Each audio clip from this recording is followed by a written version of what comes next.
I believe in the saying that if you don't stand for something, you will fall for anything. I was homeschooled my entire life, up until 17. I never really faced the high school pressures that a lot of people have faced in their life, because I was homeschooled for that long, and then at 17 go into college, I was completely unprepared for the type of pressures I was going to face. My first year of college was probably the most difficult time I have ever experienced in my life. The crazy thing is, though, is my first quarter of college was the worst experience of my life, because right as I went into college, I had a groundbreaking traumatic experience. The events affected me so much that I failed my first 2 quarters of college in all 3 of my classes. I got all Fs in every single class. I now have permanent depressive disorder and an anxiety disorder. After I failed my first quarter of college, I immediately started taking pills. This became a natural habit of mine until I eventually tried to overdose and commit suicide. But after I took the pills and tried to commit suicide,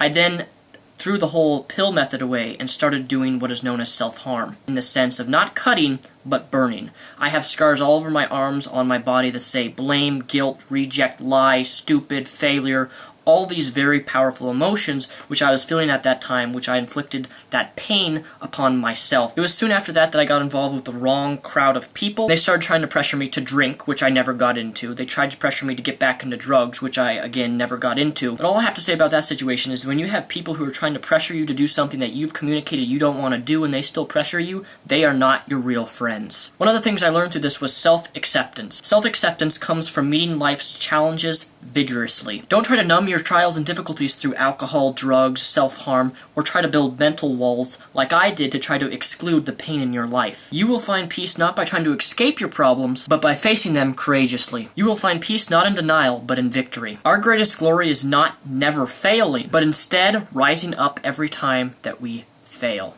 You and me need to stand up to the obstacles and do something about them. You will find that those obstacles that you face don't have half the strength that you have. You and me may encounter many defeats throughout our life, but we must not be defeated. In fact, it may be necessary for you to encounter those defeats so you can know who you are, what you can rise from, and how you can still come out of it. So there you have it. That was my short, brief video in response to Strawberry 17. I'm sorry that it was slightly over 2 minutes. It was about 2 minutes and 30 seconds, but I couldn't condense it down any shorter than that. There's a lot of stuff I left out, obviously, because I only had 2 minutes to really talk about it, and I'll probably make a video in the next coming months talking about actually how to deal with pressure and actually talking about the situations that I was in and actually had to deal with. I gave it very vaguely, I just briefly mentioned it in this.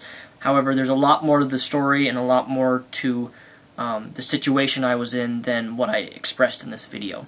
But with that said, I just want to say thank you, Strawberry17, for making your video and then asking other people to make it, and I look forward to meeting you at VidCon 2012. Take care. Peace, the rep out.